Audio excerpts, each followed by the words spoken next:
नमस्कार। Special coverage news पर आप सबका स्वागत है और अभिनंदन। सामने ये तस्वीर आप देखे होंगे और तस्वीर देख के आप सोच रहे होंगे कि क्या खबर है। सामने जो ये तस्वीर है आपके, ये सीजीआई गबई के मां की है।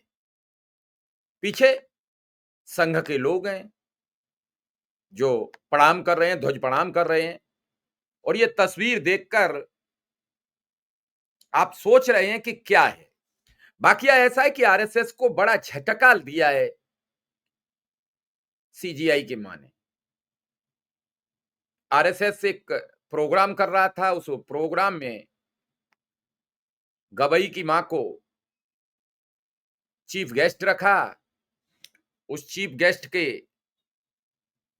निमंत्रण पत्र बंट गए। आपके समक्ष स्क्रीन पर है। राष्ट्रीय स्वयंसेवक संघ अमरावती महानगर श्री विजयादशमी उत्सव, श्रीमान श्रीमती सहिष्णुता नमस्कार।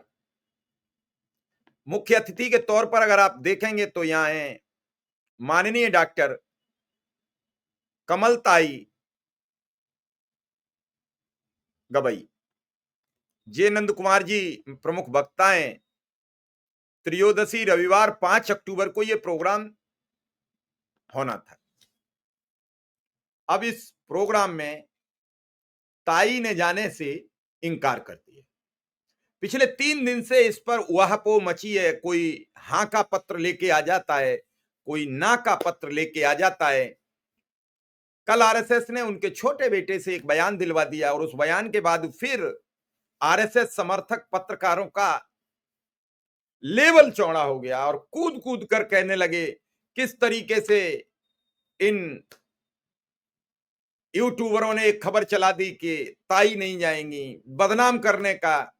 और आरएसएस का 100वां साल है, आरएसएस का इतिहास है, आरएसएस का भूगोल है, आरएसएस का समाजशास्त्र है, सब कुछ बता दिया।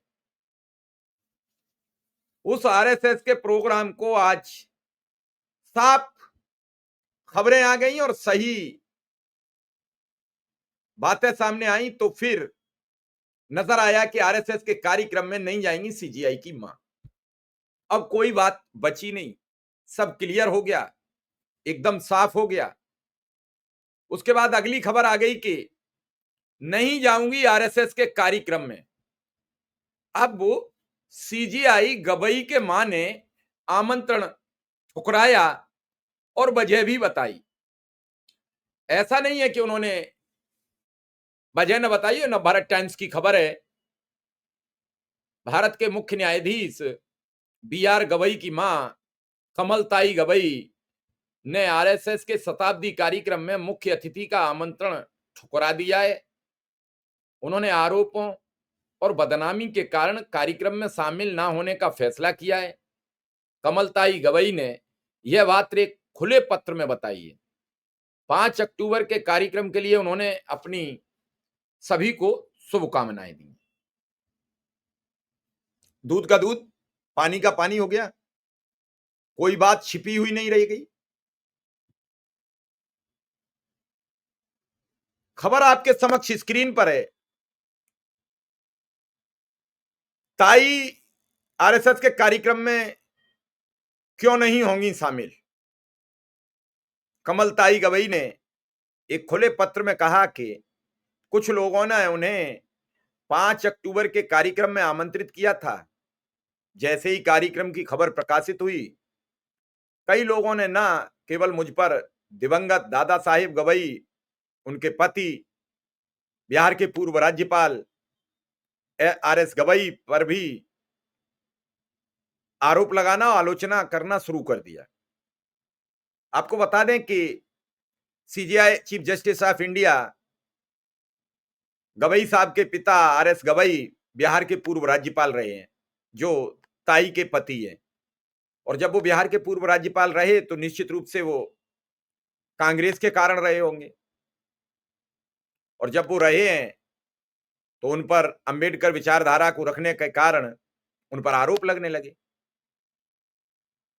इस खबर से जब विवाद कुछ उपजा, उन पर आरोप बदनामी के कारण उन्होंने कार्यक्रम में मुख्य अतिथि के रूप में शामिल न होने का फैसला कर लिया। आपको याद होगा कांग्रेस के बड़े नेता थे, राष्ट्रपति के पद पर भी रहे प्रणब मुखर्जी, जब आरएसएस के कार्यक्रम में मुख्य अतिथि बनकर गए तो उनकी दोनों तरफ से छीजा-लेदर हुई और लास्ट में ये भी शब्द आ गए कि कांग्रेस में ऐसे जो पैंट के अंदर खाकी नेकर पहनने वाले लोग हैं, वो कांग्रेस की विचारधारा का नुकसान करते हैं। कमलताई ने लिखा, हमने अंबेडकर की विचारधारा के अनुसार अपना जीवन जिया, जबकि दादा साहेब गवई ने अपना जीवन अंबेडकरवादी आंदोलन के लिए समर्पित कर दिया था।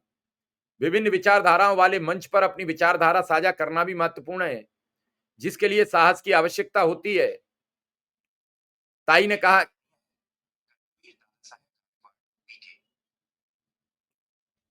कहा कि मेरी तबीयत ठीक नहीं है। उन्होंने कहा कि उनके पति जानबूझकर विपरीत विचारधाराओं वाले संगठनों के कार्यक्रम में शामिल होते थे, वंचित वर्गों के मुद्दे उठाते थे। उन्होंने यह भी कहा कि आरएसएस के कार्यक्रम में तो शामिल होते थे, लेकिन उनके हिंदुत्व को कभी स्वीकार नहीं किया। कमलताई ने लिखा, अगर मैं 5 अक्टूबर के आरएसएस समारोह में मंच पर होती तो मैं अंबेडकरवादी विचारधारा को सामने रखती। उन्होंने बताया कि वह बीमार हैं और उनका इलाज चल रहा है। ये बात कह के वो अलग हो गई। भारत के मुख्य न्यायाधीश बीआर गवई की मां कमलताई गवई ने बुधवार को अचानक से आरएसएस के कार्यक्रम में जाने से इनकार कर दिया। कहा कि वे आरएसएस के शताब्दी कार्यक्रम में चीफ गेस्ट नहीं होंगे। ताई ने एक खुले पत्र में कहा कि उन पर लगे आरोपों बदनामी के कारण उन्होंने महाराष्ट्र के अमरावती में होने वाले कार्यक्रम में मुख्य अतिथि के रूप में शामिल नहीं होने का फैसला किया। कुछ लोगों ने 5 अक्टूबर के कार्यक्रम में आमंत्रित किया था, चूंकि वह सभी के लिए शुभकामनाएं रखती हैं, इसलिए सभी का स्वागत है। मैं ये अलग अलग खबरें इसलिए आपको दिखा रहा हूं कि ये आरएसएस के लोग तत्काल कहने लगते हैं, बीजेपी के लोग कहने लगते हैं कि ये खबरें गलत हैं, ये झूठी हैं। मैं हमेशा अपने दर्शकों के सामने सच्चाई से खबर लाता हूं, सत्यता के साथ खबर प्रकाशित करता हूं। कोई असत्य शब्द उसमें शामिल नहीं होता है। 100% प्रयास होता है कि आपके सामने गलत तथ्य ना आए। भारत के मुख्य न्यायाधीश बीआर गवई की मां कमलताई ने बुधवार को जाने से इनकार कर दिया। अब ये सब चीजें आपके समक्ष आ गई और इन सब के पीछे बस एक ही बात कि आखिर ताई जाने से इनकार क्यों कर, और उसके पीछे उन्होंने बता दिया कि मेरे पति अंबेडकर विचारधारा के प्रणेता थे, उस विचारधारा को लेके आगे चलते थे, शोषित वंचित पीड़ितों की आवाज उठाते थे। तो जो आरएसएस कह रहा है कि हम सबकी बात करते हैं, हम जाति धर्म, मोदी जी ने कहा, आरएसएस ने कहा कि हम न जाति की बात करते हैं, न धर्म की बात करते हैं, न संप्रदाय की बात करते हैं। तो मैं एक बात जानना चाहता हूं कि जब धर्म संप्रदाय जाति की बात नहीं होती है तो फिर 80 बनाम 20 की लड़ाई किसने शुरू की? आप पूरे हिंदुत्व का बात अगर करते हो तो फिर उसमें आदिवासी कहाँ है, उसमें दलित क्यों है, उसमें पिछड़ा क्यों है, उसमें अगड़ा क्यों है, उसमें अति पिछड़ा क्यों है, उसमें अति दलित क्यों है? इन सब की कहां जगह है? अरे आपको आदिवासी वोट लेने हैं तो आपने राष्ट्रपति महोदया को आदिवासी समाज से बना दिया। आपको पिछड़े लेने हैं तो आपने प्रधानमंत्री नरेंद्र मोदी को पिछड़ा बता दिया। आपको दलित लेना है तो आपने कई दलित नेता चेहरे आगे किए। आपने इससे पिछले राष्ट्रपति के चुनाव में दलित चेहरे को समक्ष लाए। भैया, ये खाने के दांत और दिखाने के अलग अलग मत रखिए।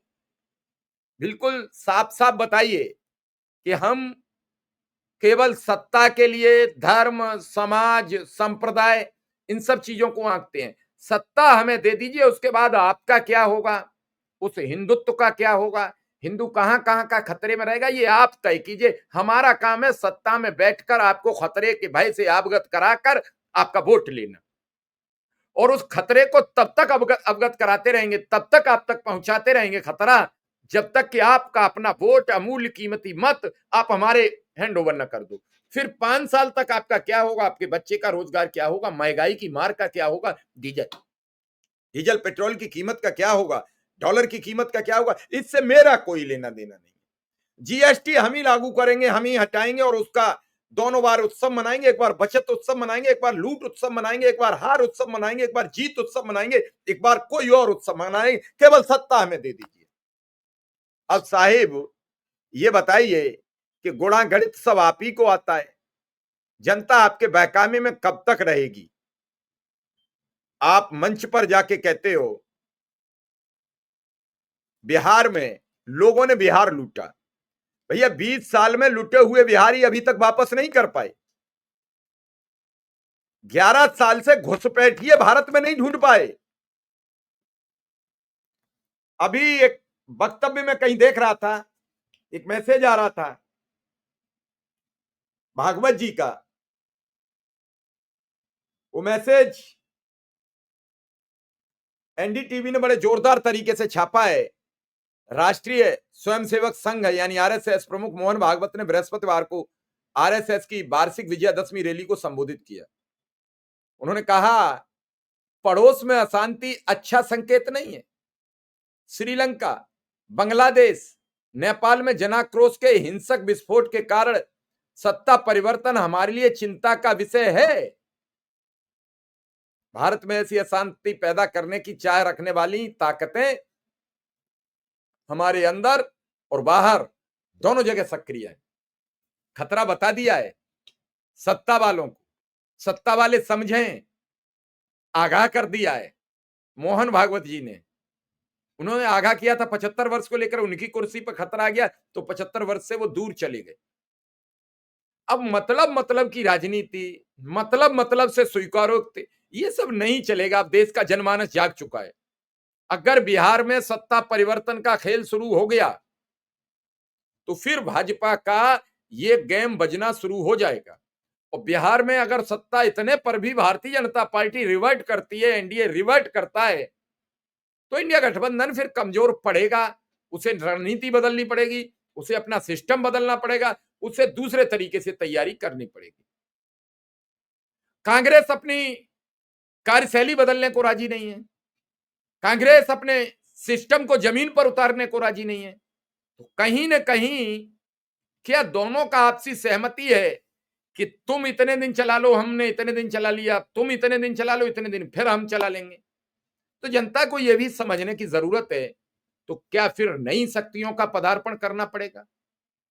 कांग्रेस ये तय तो करे कि कांग्रेस कैसे मैदान में बीजेपी को घेर पाएगी, कैसे रोक पाएगी।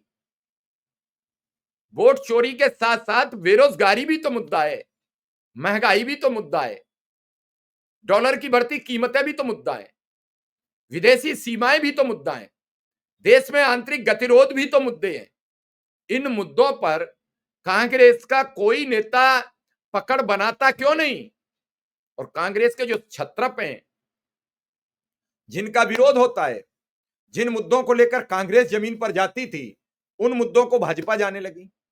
एक टाइम में कम्युनिस्टों के साथ गिनी चुनी जातियां होती थी, बाकी जातियां कांग्रेस के साथ होती थी। अब कांग्रेस और कम्युनिस्टों के पास गिने चुनी जातियां रह गई हैं, सारी जातियां बीजेपी के पास चली गई हैं। तो ये सिस्टम कब बदलोगे? अगर इस सिस्टम को नहीं बदलोगे तो काम कैसे चलेगा? इसी सिस्टम को तो तय करना है, इसी को तो समझना और एक बार इसी की वापसी करनी है। अगर ये वापसी कांग्रेस ने कर ली तो निश्चित रूप से फिर बीजेपी को हराने से कांग्रेस को कोई नहीं रोक सकता है। मैं बिहार के लोगों से बात कर रहा था तो बिहार के लोग बता रहे थे पूरे देश के विधायक और सांसदों की ड्यूटी बिहार के चुनाव में लगी है।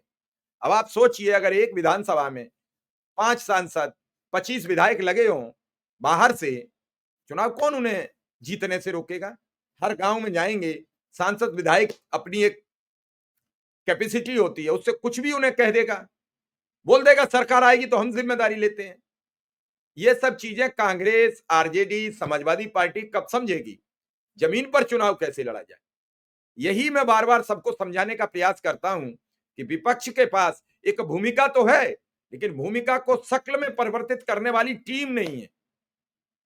उस टीम की जरूरत है कांग्रेस में, उस टीम की जरूरत है समाजवादी पार्टी में, उस टीम की जरूरत है आरजेडी में।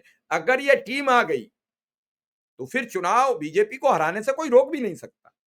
उसके लिए एक अलग फॉर्मेट बनाना पड़ेगा। एक अलग तैयारी बनानी पड़ेगी। और इस पर अगर कोई बहस करना चाहता है तो मैं बताता हूं क्या फॉर्मेट है, क्या तैयारी है।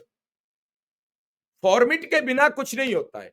बीजेपी ने ये सब फॉर्मेट बनाए और जो फॉर्मेट सिखाने वाले लोग थे उनसे सीख ली, कुछ चंद लोगों के चक्कर में नहीं पड़े। और ये फॉर्मेट और सीख समझ ली जिसने, तो चुनाव फॉर्मेट और सिस्टम, आपके मुद्दे, ये सब चीज आपकी हार और जीत तय करते हैं।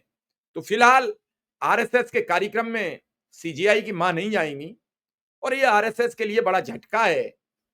किसी चीफ गेस्ट ने उनके प्रोग्राम में जाने से मना किया है, इससे पहले नहीं हुआ होगा ऐसा। और आरएसएस के साथ ये घटना कब घटी है, जब उनका बेटा चीफ जस्टिस ऑफ इंडिया है और आरएसएस सरकार का एक बड़ा अभिन्न अंग है। तो ये बड़ा झटका कैसे सहेगी आरएसएस, इस पर आप सबके कमेंट चाहिए। हमें इजाजत दीजिए। धन्यवाद। नमस्कार।